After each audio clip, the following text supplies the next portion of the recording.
जय हिंद व्यूअर्स, एक बार फिर से आपका स्वागत है हमारे चैनल ज्ञानेशन क्लासेस पर। आज हम शुरू करने जा रहे हैं probability for 10th class. Normally अगर हम चैप्टर्स के हिसाब से देखें तो जितने भी चैप्टर 10th क्लास में है उनमें ये इजीएस्ट चैप्टर माना जाता है। इसीलिए हम सबसे पहले आसान चैप्टर से शुरू करेंगे, क्योंकि आसान चैप्टर में हम कम मेहनत से ज्यादा मार्क्स ले सकते हैं। पेपर के अंदर भी आपको यही स्ट्रैटेजी रखनी चाहिए कि जो चैप्टर आपको बहुत अच्छा आता है उसके क्वेश्चंस को आप पहले अटेम्प्ट करो, और जो चैप्टर थोड़े टफ है या जिनमें आपको थोड़ी लगता है कि कमांड कम है उन चैप्टर्स को आप बाद में अटेम्प्ट करो, ताकि आप पूरे पूरे नंबर ले सको। तो हम इसी को मद्देनजर रखते हुए सबसे पहले स्टार्ट करने जा रहे हैं इंट्रोडक्शन टू प्रोबेबिलिटी। सबसे पहले हम करेंगे कि प्रोबेबिलिटी है क्या। प्रोबेबिलिटी मींस चांस, किसी इवेंट के होने या ना होने की संभावना, कि कोई इवेंट हो सकती है या नहीं हो सकती है। इवेंट से पहले भी आपको एक चीज और समझनी होगी जिसे हम कहते हैं एक्सपेरिमेंट। एक्सपेरिमेंट और इवेंट में थोड़ा माइनर सा डिफरेंस है। एक्सपेरिमेंट होता है कि जब भी कभी आप कुछ भी ऐसा करते हैं, जैसे मान लो कि आपने दो ए और बी सोल्यूशन को आपने मिला दिया, तो ये दोनों के दोनों क्या है, ये आपका एक एक्सपेरिमेंट है। ठीक है, इसके आउटकम्स को आप एक उसमें नहीं डाल सकते। आप उसमें कह सकते हो कलर चेंज होगा, नहीं होगा। कलर चेंज होगा तो कौन सा कलर आएगा, पिंक आएगा, ग्रीन आएगा, येलो आएगा। तो बहुत सारी इसकी बनती है आउटकम्स। तो ऐसी वाली चीजों को जिनको हम मैथमेटिकली नहीं कर सकते लेकिन हम एक्सप्लेन कर सकते हैं, इन्हें हम कहते हैं एक्सपेरिमेंट्स। और ऐसे मैथमेटिकल एक्सपेरिमेंट्स जिनके हम कैलकुलेशंस भी कर सकते हैं, जिनको हम नंबर्स में डिनोट कर सकते हैं, उन्हें हम कहते हैं इवेंट्स। तो probability is a branch of mathematics that deals with the likelihood or chance of an event happening। अब यहां पर मैं एक चीज और भी क्लियर करना चाहूंगा आपको कि होगा क्या कि हम जब चैप्टर को कर रहे हैं तो उसमें बहुत सारी चीजें ऐसी होंगी जो हम बेसिक को समझने के लिए तो करेंगे, लेकिन वो एग्जामिनेशन पॉइंट ऑफ व्यू से नहीं होंगी। जैसे कि ये डेफिनेशन जो है ये पेपर में कभी भी नहीं पूछी जाती है। तो डेफिनेशन के ऊपर आपको इतना जोर नहीं देना है, आपको सिर्फ समझने की जरूरत है, आपको इसका रट्टा नहीं मारना है। ठीक है, लेकिन जहां जहां मेरे को लगेगा कि ये एग्जामिनेशन पॉइंट ऑफ व्यू के हिसाब से इंपॉर्टेंट है, वो मैं आपको बता दूंगा कि वो जरूर करना है आपको। सबसे पहले प्रोबेबिलिटी ऑफ एन इवेंट, हम प्रोबेबिलिटी ऑफ एन इवेंट को लिखते हैं PE, probability of an event. Probability of an event इसको हम करते हैं पीई से डिनोट करते हैं।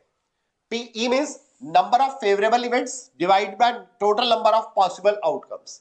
हमारे पास टोटल पॉसिबल आउटकम्स कितनी है, यानी कि उसके पॉसिबल कितने हमारे पास हो सकती है इवेंट्स, उनको हम नीचे रखेंगे। और उनमें से जो हमारे लिए फेवरेबल है, यानी कि हम उस इवेंट के लिए जो हमने जिसको हम निकालना चाहते हैं उसके लिए कितनी फेवरेबल है, उनको हम ऊपर रखेंगे। इसका सबसे आसान एग्जांपल है टॉसिंग ए कॉइन।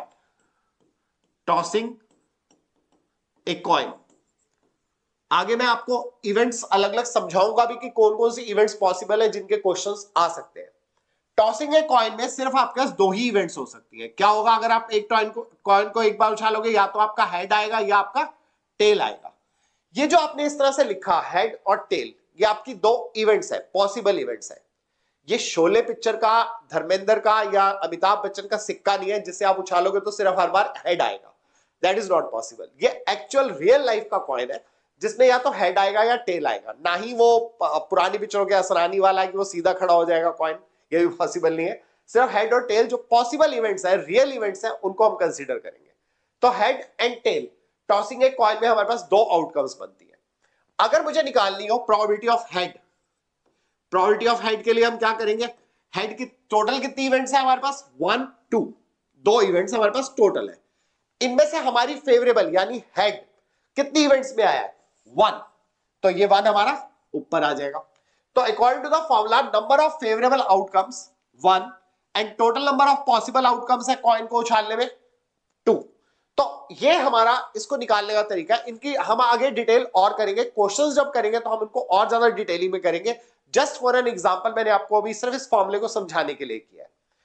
आगे चल रहे हैं जिसमें हम कुछ डेफिनेशंस करेंगे। ये डेफिनेशंस आपको इसलिए आनी चाहिए कि कभी कभी फिल इन द ब्लैंक्स में इनको पूछ लिया जाता है। सबसे पहले है sure event, an event that is certain to happen. एक इवेंट जिसने होना ही होना है, 101% वो इवेंट होगी। जैसे कि अगर आप एक कॉइन को उछालते हैं तो हेड या टेल आने की प्रोबेबिलिटी आएगा, या हेड आएगा या टेल आएगा।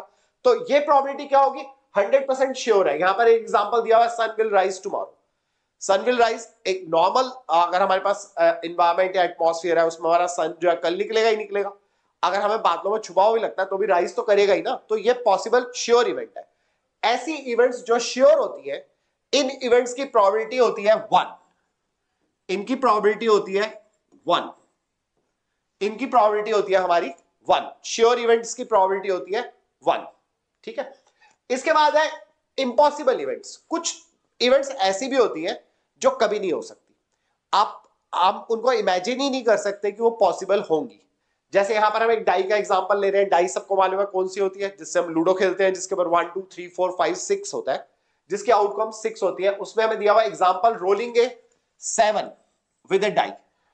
डाई की आउटकम्स क्या है, डाई की आउटकम्स है आपकी, डाई की आउटकम्स हमारे पास है 1 2 3 4 5 एंड 6। ये इसकी सैंपल स्पेस है। सैंपल स्पेस क्या होती है अभी आगे बताएंगे। डाई के आउटकम्स सारे 1 2 3 4 5 6 है, इसमें 7 आ सकता है, नहीं आ सकता। ऐसी इवेंट जो हो ही नहीं सकती उसे हम कहते हैं इम्पॉसिबल इवेंट, और इसकी प्रोबेबिलिटी होती है probability of impossible event equals to 0। ये आपको लर्न करना जरूरी है, ये आपको लर्न करना जरूरी है। क्यों? क्योंकि ये फिल इन द ब्लैंक्स में पूछा जाता है, ये आपसे फिल इन द ब्लैंक्स में पूछा जाएगा। प्रोबेबिलिटी ऑफ इम्पॉसिबल इवेंट 0 होती है और प्रोबेबिलिटी ऑफ श्योर इवेंट 1 होती है। और इसी तरह से हमारे पास आ गया इक्वली लाइकली इवेंट्स। ऐसी इवेंट्स जिनके होने की प्रोबेबिलिटी एक्चुअल में रियल लाइफ में बराबर होती है, जैसे कि tossing a fair coin. Tossing a fair coin में हमने देखा क्या आता है हमारा, या हेड आएगा या टेल आएगा। हेड के आने की प्रोबेबिलिटी क्या है, हाफ। टेल के आने की प्रोबेबिलिटी क्या है, हाफ। हेड 1/2, टेल के आने की प्रोबेबिलिटी आप निकालोगे वो भी 1/2। अगर हम टेल के आने की प्रोबेबिलिटी निकालें, यहां से अगर हम टेल की प्रोबेबिलिटी निकालें, प्रोबेबिलिटी ऑफ टेल क्या आएगी हमारी, प्रोबेबिलिटी ऑफ टेल भी हमारी हाफ आएगी। तो इसका मतलब हेड के आने का चांस और टेल के आने का चांस बराबर है, दैट इज 1/2। ऐसी इवेंट्स जिनके होने के चांसेस बराबर रहते हैं एक पूरे एक्सपेरिमेंट के अंदर, उन्हें हम कहते हैं इक्वली लाइकली इवेंट्स, एक जैसी होने की संभावना वाली इवेंट्स। ऐसी डाई में हमारी इक्वली लाइकली इवेंट्स क्या है, probability of 1, probability of 2, probability of 3, probability of 4, probability of 5, probability of 6। सबकी क्या आएगी, अगर आपको प्रोबेबिलिटी ऑफ 1 निकालना है, probability of 1 means equally likely हमारे पास क्या है, फेवरेबल इवेंट 1 और टोटल इवेंट्स कितनी है 6। ऐसे 2 के लिए अगर मुझे निकालना हो तो प्रोबेबिलिटी ऑफ 2 क्या होगी, 1/6। प्रोबेबिलिटी ऑफ 3 क्या होगी, 1/6। प्रोबेबिलिटी ऑफ 4 क्या होगी, 1/6 एंड सो ऑन। तो सभी की 1/6 है। तो ये जितनी भी इवेंट्स है, प्रोबेबिलिटी ऑफ 1, प्रोबेबिलिटी ऑफ 2, तो हम कह सकते हैं, मैं इसको थोड़ा अलग से ऊपर लिख रहा हूं, probability of 1 equals to probability of 2 equals to probability of 3 equals to probability of 4 equals to probability of 5 equals to probability of 5 equals to probability of 6, और ये हमारे पास क्या है, इक्वल्स टू 1/6। जो इसमें से कोई भी हम ले लें वो सब मिलाकर के 1/6 बनेगी। इसके अलावा इक्वली लाइकली इवेंट्स की एक और पहचान होती है। इक्वली लाइकली इवेंट्स को जो हम टोटल सम करते हैं उनकी प्रोबेबिलिटीज का, तो हमेशा 1 आता है। इक्वली लाइकली इवेंट्स की प्रोबेबिलिटी को जब एड अप किया जाएगा, जब उनका सम किया जाएगा, उन सबको जोड़ा जाएगा, तो हमारे पास हमेशा इक्वल्स टू आएगा 1। लाइक जैसे हमने यहाँ प्रोबेबिलिटी ऑफ हेड और प्रोबेबिलिटी ऑफ टेल है हमारे पास, हम इन दोनों को ऐड करेंगे तो क्या आएगा हमारे पास, half plus half equals to हमारे पास आ जाएगा 1/2/2, 2/2 इज 1। ऐसे अगर हम इनमें हमारी जो इक्वली लाइकली इवेंट्स है 1 2 3 4 5 6, इन सब की प्रोबेबिलिटीज को ऐड कर दें, 1/6 प्लस 1/6 प्लस 1/6 प्लस 1/6 प्लस 1/6, सभी के 1/6 को अगर हम ऐड करें 6 टाइम्स तो क्या आएगा, 1। तो इक्वली लाइकली इवेंट्स की टोटल प्रोबेबिलिटी जो होती है वो हमेशा 1 होती है। इसके बाद हम आगे चल रहे हैं रैंडम इवेंट्स। रैंडम इवेंट्स होती है कि हम कोई भी इवेंट आ सकती है, मींस अगर आप कॉइन को फेंक रहे हो तो हेड भी आ सकता है, टेल भी आ सकता है, इन्हें हम कहते हैं रैंडम इवेंट्स। ऐसे ही हमारे पास अगर हम एक डाई को फेंक रहे हैं, रोलिंग ए डाई, डाई में क्या हो सकता है, 1 भी आ सकता है, 2 भी आ सकता है, 3 भी आ सकता है, 4 भी आ सकता है, 5 भी आ सकता है, 6 भी आ सकता है। ये क्या है हमारा, ये हमारा एक रैंडम इवेंट है, जिसको कि हम इसको हम एकदम से प्रिडिक्ट नहीं कर सकते कि अब हम फेंकने वाले हैं तो यही आएगा। हम महाभारत के शकुनी नहीं है कि हम डाई फेंकेंगे तो हमें पता है कि उसमें कौन सा आने वाला है, क्योंकि शकुनी को आपने देखा होगा कि जो पासे फेंकता था, डाई फेंकता था, तो उसको पहले से पता होता था कि उस पर क्या आने वाला है, लेकिन हमें पहले से नहीं पता होता, नॉट प्रिडिक्टेबल होता है, कुछ भी आ सकता है। इसे हम कहते हैं रैंडम इवेंट्स। इसके अलावा एक यहां पर एक और टर्म क्लियर करना चाहूंगा, fair coin and fair die. Fair में क्या होता है, अनफेयर भी होता है, लेकिन अनफेयर वाले केसेस आपके 10th में नहीं है, ऐसे केसेस मेनली आपके 12th में है। 10th में इसका क्वेश्चन सिर्फ एक ही बार दिया गया है, जिसमें कि आपको हेड की प्रोबेबिलिटी जो है वो 1/4 दी हुई थी और टेल की प्रोबेबिलिटी 3/4 दी हुई थी। प्रोबेबिलिटी ऑफ हेड, वो कॉइन अनफेयर कॉइन था, अनफेयर कॉइन में हेड की प्रोबेबिलिटी 1/4 थी और टेल की प्रोबेबिलिटी 3/4 थी। ये आपका एनसीईआरटी एग्जाम्पलर का क्वेश्चन है जो कि इसमें लिया गया था, लेकिन आपको सिर्फ फेयर कॉइन वाले क्वेश्चन आएंगे, अनफेयर वाले कॉइन वाले क्वेश्चन नहीं आएंगे। लेकिन जस्ट फॉर नॉलेज आपको पता होना चाहिए कि अगर वो अनफेयर कॉइन है तो उसकी जो इवेंट्स की प्रोबेबिलिटी होगी वो बराबर नहीं होगी, यानी वो 1/2 नहीं होगी। प्रोबेबिलिटी ऑफ हेड अलग होगी और प्रोबेबिलिटी ऑफ टेल अलग होगी, तो उसे हम कहते हैं अनफेयर कॉइन। अगर कभी अनफेयर कॉइन लिखा हो तो बी केयरफुल कि आपने प्रोबेबिलिटी ऑफ हेड और प्रोबेबिलिटी ऑफ टेल 1/2 नहीं लेनी है, जितनी उसने दी होगी उतनी लेनी है आपको, तो बी केयरफुल अबाउट दिस। ऐसे अनफेयर डाई भी हो सकता है जिसमें किसी नंबर के एक के प्रोबेबिलिटी आने की ज्यादा होगी और किसी और के आने की प्रोबेबिलिटी कम होगी, तो वो अनफेयर डाई होती है। इसके बाद है हमारा कंपाउंड इवेंट्स और सिंपल इवेंट्स। सिंपल इवेंट तो यही है, जैसे हमने डाई एक बार फेंक दी ये हमारी सिंपल इवेंट है, ऐसे ही अपने कॉइन को एक बार फेंका, ये भी हमारी सिंपल इवेंट है। लेकिन कभी कभी ऐसा होता है कि हम दो इवेंट्स को एक साथ करते हैं, यानी एक के बाद एक दो इवेंट्स को करते हैं। जैसे कि हमने पहले एक कॉइन फेंका, अगर हेड आएगा तो हम डाई फेंकेंगे, लेकिन अगर कॉइन पे टेल आया तो हम अगेन कॉइन फेंकेंगे। ऐसी दो इवेंट्स, जब सिंपल इवेंट्स को हम कंबाइन करते हैं, जब हम सिंपल इवेंट्स को कंबाइन करते हैं, 1/1 करते हैं, वो कहलाती है हमारी कंपाउंड इवेंट्स। ये भी कंपाउंड इवेंट्स का क्वेश्चन हमारे सिलेबस में है नहीं, लेकिन इक्का दुक्का क्वेश्चन कभी कभी जो हमारे एनसीईआरटी एग्जाम्पलर के क्वेश्चंस हैं उनमें से आ जाता है। इनको मैं अलग से एक्सप्लेन करूंगा क्वेश्चंस को, लेकिन ये 12th का टॉपिक है जिसके बारे में हम बहुत ज्यादा डिटेल में अभी फिलहाल नहीं जाएंगे, लेकिन जो इसके क्वेश्चंस हैं वो मैं अलग से आपको एक्सप्लेन करूंगा कि कंपाउंड इवेंट क्वेश्चंस हैं ये वाले। तो कंपाउंड इवेंट के लिए भी एक फॉर्मूला अलग से मैं आपको बताऊंगा कि क्या फॉर्मूला है, उस फॉर्मूले के अकॉर्डिंग हम उसको जज करेंगे। ये कहलाती है हमारी compound events. N event that is made up of 2 और मोर सिंपल इवेंट्स, जब दो या दो से ज्यादा सिंपल इवेंट्स कंबाइंड हो जाती है तो वो हमारी कहलाती है कंपाउंड इवेंट। जैसे कि इवन नंबर और नंबर ग्रेटर देन 4, जहां हम एक डाई फेंक रहे हैं और डाई पे हमारा इवन नंबर आ रहा है और नंबर ग्रेटर देन 4 भी होना चाहिए, तो ऐसे जब हम लेते हैं तो ये दो इवेंट सिंपल इवेंट्स कंबाइंड हो गई। कौन सी इवेंट है, इवन नंबर की प्रोबेबिलिटी और साथ में किसकी प्रोबेबिलिटी आ रही है, नंबर ग्रेटर देन 4 की प्रोबेबिलिटी आ रही है। तो ऐसी दो इवेंट्स जब सिंपल इवेंट्स कंबाइंड हो जाती हैं वो कहलाती है हमारी कंपाउंड इवेंट्स। लेकिन इनके बारे में ज्यादा घबराने की जरूरत नहीं है, इनके क्वेश्चन कुछ ही क्वेश्चंस हैं जो कि हमारे एग्जाम्पलर में दिए हुए हैं, इस वजह से मैं वो क्वेश्चन आपको करवा दूंगा, बट लेकिन उनको मैं चैप्टर के एंड में कराऊंगा। अभी फिलहाल आपको याद रखना है कि कुछ इवेंट्स हमारी कंपाउंड इवेंट्स भी होती हैं, इसके ज्यादा आपको इसके लिए ज्यादा परेशान होने की जरूरत नहीं है, 10th के सिलेबस में नहीं है। इसके बाद है हमारा सैंपल स्पेस, जो अभी हमने बनाया। जैसे डाई के लिए हमने 1 2 3 4 5 6 लिखा था, ये डाई की सैंपल स्पेस है। ऐसे हमने कॉइन के लिए लिखा, वो हमारी हेड और टेल एक कॉइन के लिए थी। मैं कुछ की सैंपल स्पेस लिख रहा हूं।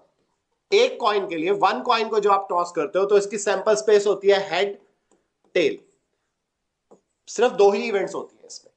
अगर आप दो कॉइन्स फेंक रहे हो, टू कॉइन्स पे कितनी होंगी, head head, head tail, tail head and tail tail. अगर आप कॉइन फेंकते हो तो पहले कॉइन पे हेड दूसरे पे भी हेड आ सकता है, या पहले पे हेड दूसरे पे टेल आ सकता है, या पहले पे टेल दूसरे पे हेड आ सकता है, दोनों पे टेल आ सकता है। तो इसकी सैंपल स्पेस हमारी बनती है head head, head tail, tail head, tail tail. ये हमारी बन जाती है सैंपल स्पेस, ये इसकी सैंपल स्पेस है। ऐसे तीन कॉइन्स के लिए हमारी सैंपल स्पेस होगी। अब कई बार बच्चे पूछते हैं सर हमें कैसे पता चलेगा कि कितनी इवेंट्स बनने वाली है। तो अगर आप एक सिंबल, आपके पास जितनी पॉसिबिलिटीज है उनको मल्टीप्लाई कर दो, जितनी भी आपके पास पॉसिबिलिटीज है उनको मल्टीप्लाई कर दो। जैसे आपने एक कॉइन फेंका, एक कॉइन पे कितनी पॉसिबिलिटीज है, दो, तो 2 आंसर हो गया। दो कॉइन्स अगर आपने फेंके हैं, दो कॉइन्स है आपके पास, पहले कॉइन्स पे पॉसिबिलिटी कितनी है, 2, सेकंड कॉइन पे पॉसिबिलिटी कितनी है, 2, टोटल प्रोबेबिलिटी कितनी हो जाएगी, टोटल कितनी हो जाएगी पॉसिबल इवेंट्स, 2 2 जा 4। आपको सिंपली इनको मल्टीप्लाई करना है, जितनी भी आपके पास चॉइसेस होंगी, पॉसिबल चॉइसेस होंगी, सिंगल सिंगल उस पे उनको मल्टीप्लाई कर देंगे। इसी तरह से आप डाई का ले सकते हो।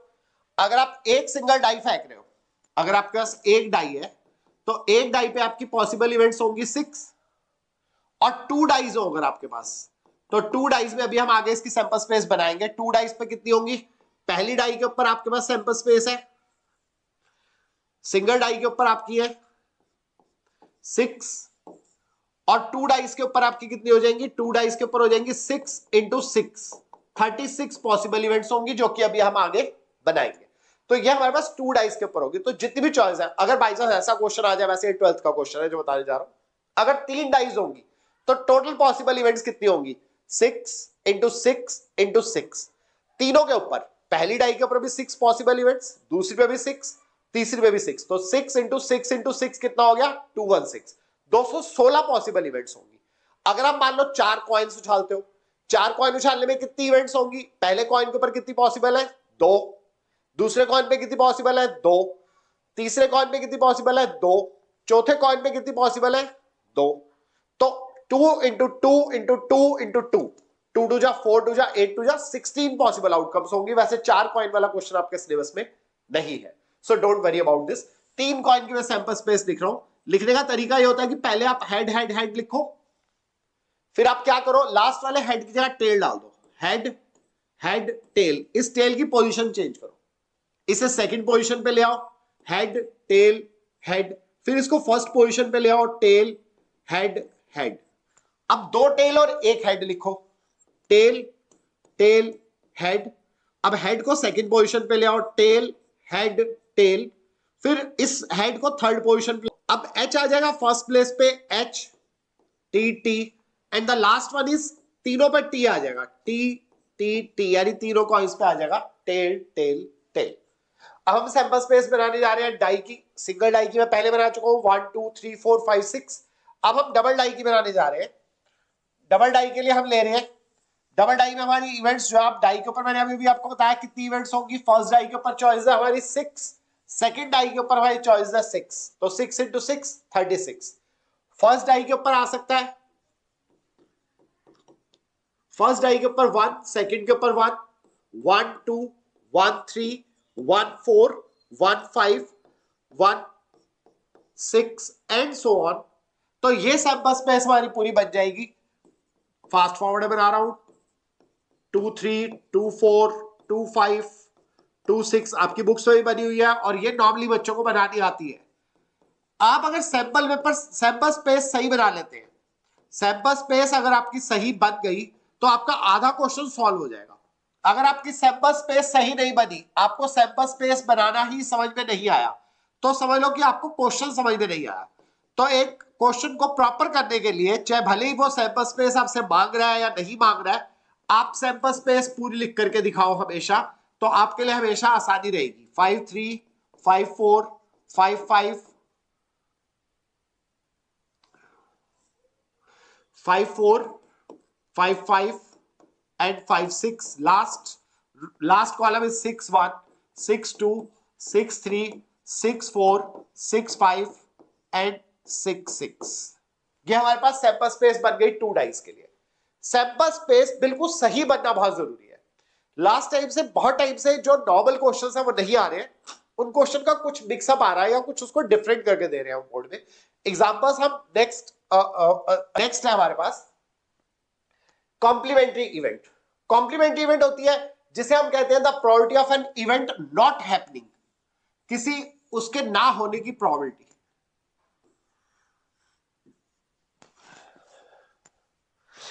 ना होने की प्रोबेबिलिटी ऑफ नॉट हैपनिंग, किसी इवेंट के ना होने की प्रोबेबिलिटी, इसे हम कहते हैं कॉम्प्लीमेंट्री इवेंट। अब हम निकालते कैसे हैं, प्रोबेबिलिटी ऑफ नॉट ई, इसका सिंबल होता है ई के ऊपर हम बार बना देते हैं।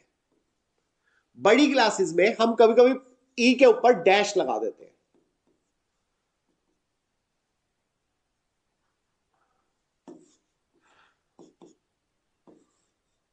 और कभी कभी ऐसा भी होता है कि हम प्रोबेबिलिटी ऑफ ई के ऊपर हम सी लगा देते हैं। सी मींस कॉम्प्लीमेंट्री। तो ई के ऊपर सी लिखा हो कॉम्प्लीमेंट्री इवेंट, ई के ऊपर डैश लगाओ, ई के ऊपर बार लगाओ, इन सबका एक ही मीनिंग है, प्रोबेबिलिटी ऑफ नॉट ई। और ये कैसे निकालेंगे? प्रोबेबिलिटी ऑफ ई को जो आप निकाल चुके हो फॉर्मूलों से, उसको 1 में से माइनस कर देंगे, उसको 1 में से माइनस कर देंगे तो हमारे पास आ जाएगी प्रोबेबिलिटी ऑफ नॉट ई। अभी तक जो हमने किया, हमारी sure event, impossible event, normal events, complementary events, simple events, इन सब से हमें एक चीज पता चली कि प्रोबेबिलिटी ऑफ इवेंट की सिर्फ दो ही वैल्यूज हो सकती है, मैक्सिमम, मैक्सिमम और मिनिमम। मैक्सिमम हो सकती है 1 और मिनिमम हो सकती है 0।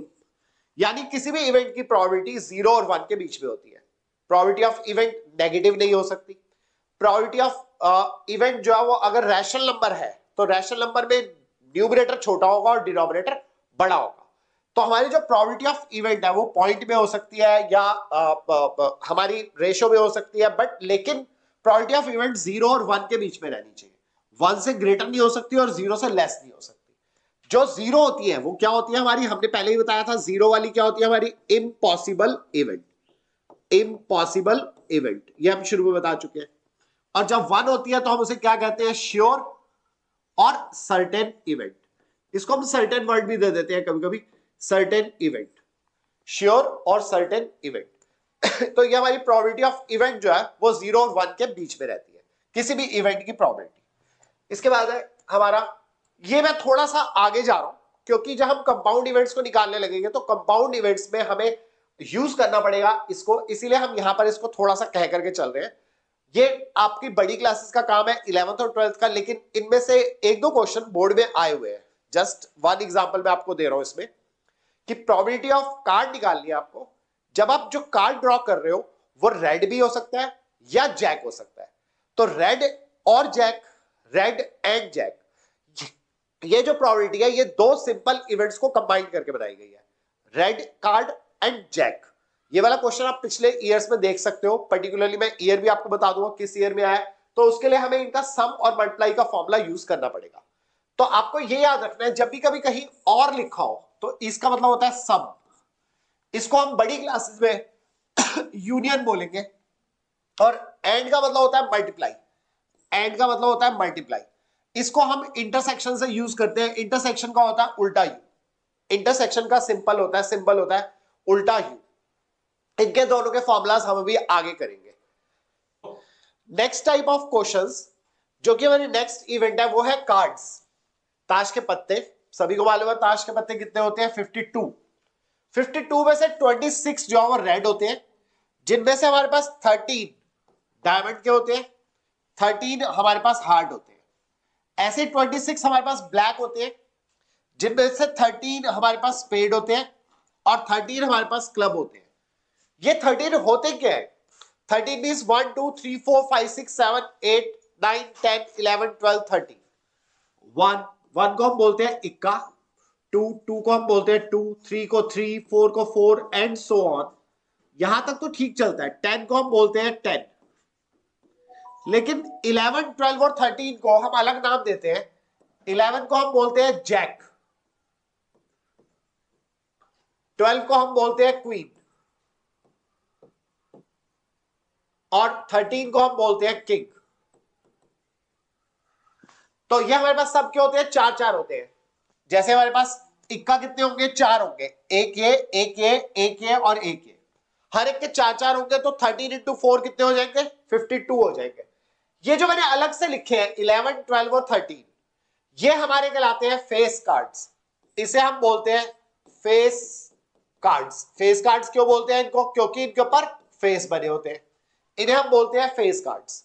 ये वाले जो हमने लिखे हैं ये हमारे कहलाते हैं फेस कार्ड्स, ये कहलाते हैं फेस कार्ड्स। जैक क्वीन और किंग को हम बोलते हैं फेस कार्ड्स। तो अब आपको यह ध्यान रखना है कि टोटल 52 में से 26 red, 13 diamond, 13 heart, 26 black, 13 spade और 13 क्लब, और इनके सबके 1 2 3 4 अप टू 10। और उसके अलावा हमारे 11 12 13 को हम जैक क्वीन और किंग बोलते हैं, जो कि हमारे कहलाते हैं फेस कार्ड्स। इन्हीं के ऊपर हमारे पास रैंडम क्वेश्चन आते हैं। अब इसके बाद जो नेक्स्ट है हमारे पास जो टाइप है वो है हमारा बैग और कॉइन्स वाली, या अर्न और उसमें से बॉल्स निकालने वाली। ऐसे वाले क्वेश्चंस होते हैं कि हमारे पास 2 बैग हैं, एक में रेड और व्हाइट बॉल्स हैं, एक में ब्लू और येलो बॉल्स हैं, या हमारे पास कॉइन्स दिए होते हैं कि हमारे पास एक बैग के अंदर जो है वो 5 रुपए के कॉइन है और 10 रुपए के कॉइन है, दूसरे बैग में भी कुछ 5 रुपए के और 10 रुपए के कॉइन है, या हमारे पास एक लॉट है जिसमें कि हमारे पास कोई सैंपल है, कोई भी हमारे पास आर्टिकल्स है, कोई सामान है खरीदने के लिए जिनमें से कुछ सामान खराब है, कुछ सही है, ऐसे वाले इनको हम रखते हैं अपनी मिसलेनियस वाली टाइप में। तो मिसलेनियस में हमारे पास क्या आता है, अब इसके बाद हमारे आते हैं मिसलेनियस एग्जांपल्स। इस सबसे पहले हमने करे coins, single coin, double coin, triple coin, फिर हमने किया die, single die, double die, फिर हमने किया कार्ड्स, और कार्ड्स के बाद हमारे पास आते हैं मिसलेनियस एग्जांपल्स। मिसलेनियस एग्जांपल्स में हमारे पास आता है, मिसलेनियस एग्जांपल्स में, मिसलेनियस इवेंट्स में, we can say in events, miscellaneous events में हमारे पास आती है बैग एंड बॉल वाली इवेंट्स आ सकती है कि आपको बैग दिया हुआ है और उसमें कुछ बॉल्स है, रेड एंड व्हाइट बॉल्स दी हुई है कि इतनी रेड है इतनी व्हाइट है, और आपको रेड या व्हाइट आने की प्रोबेबिलिटी निकालनी है। या फिर एक थैला दे रखा है और उसमें कॉइन्स दे रखे हैं, कॉइन्स की टाइप दे रखी है, 2 टाइप्स ऑफ कॉइन्स, 5 रुपीज के कॉइन्स दे रखे हैं, 10 रुपीज के कॉइन्स दे रखे हैं। या आपके पास आ सकते हैं कैलेंडर वाले क्वेश्चंस। मैं इनके बारे में, कैलेंडर वाले क्वेश्चन के बारे में जरूर आपको कहना चाहूंगा। कैलेंडर वाले क्वेश्चंस, कैलेंडर वाले क्वेश्चंस में आपको याद रखना है कि आपने लीप ईयर जब आप लोगे तो लीप ईयर में आपको लेना है 366 डेज, 366 डेज लेने हैं आपको। और अगर आपके पास लीप ईयर नहीं है, नॉर्मल ईयर है, कोई भी नॉन लीप ईयर, नॉर्मल और नॉन लीप ईयर, या उसने ईयर के आगे कुछ भी नहीं लिखा, सिर्फ ईयर लिखा है, तो भी आप उसको नॉर्मल या नॉन लीप ईयर लेकर के चलोगे, तब आप कितने डेज लोगे, 365 डेज लोगे आप, 365 डेज। इन डेज को, इनका क्या फायदा है हमें, आप इनको पहले 7 से डिवाइड करके वीक्स में कन्वर्ट करोगे। कैसे, अगर मैं 366 को डिवाइड करता हूं 7 से, यानी एक वीक में 7 डेज से करता हूं, तो 7 5 जा 35, 1 6, 7 2 जा 14, 2, ये 2 डेज एक्स्ट्रा बचेंगे मेरे पास, 2 डेज एक्स्ट्रा होंगे, बाकी मेरे पास 52 वीक्स पूरे होंगे, 52 वीक्स पूरे होंगे। ये जो 252 वीक्स है, यानी कि मेरे पास 52 मंडे होंगे, 52 ट्यूसडेज होंगे, 52 वेडनेसडेज होंगे, 52 थर्सडेज होंगे, 52 फ्राइडे, 52 सैटरडे एंड 52 संडेज होंगे। लास्ट के 2 दिन जो एक्स्ट्रा डेज बच जाएंगे वो क्या क्या हो सकते हैं, संडे मंडे, SM मतलब Sunday Monday, Monday Tuesday, Tuesday Wednesday, Wednesday Thursday, Tuesday Wednesday, Wednesday Thursday, Thursday Friday, Friday Saturday and Saturday Sunday, and Saturday Sunday. Sunday Monday हो सकते हैं लास्ट के 2 दिन, मंडे ट्यूसडे हो सकते हैं, ट्यूसडे वेडनेसडे हो सकते हैं, या हमारे पास लास्ट के 2 दिन जो हम बच गए, जो 2 डेज बच जाएंगे वो हो जाएंगे Sunday Monday, Sunday Monday, Monday Tuesday, Sunday Monday, Monday Tuesday, Tuesday Wednesday, Wednesday Thursday, Thursday Friday, Friday Saturday, Saturday Sunday, फिर संडे मंडे आ जाएगा, वो तो वही आ गया। तो हमारे पास टोटल चॉइस कितनी होगी, 1 2 3 4 5 6 7 चॉइस होगी। लेकिन अगर यही 365 डेज होंगे, अगर हमारे पास 365 डेज होंगे तो हमारे पास वीक्स तो उतने ही बनेंगे। अगर हम 7 से डिवाइड करेंगे, 7 5 जा 35, 1 5, 7 5 जा 35, 1 5, 7 2 जा 14, हमारे पास एक एक्स्ट्रा दिन बचेगा, 1 एक्स्ट्रा डे।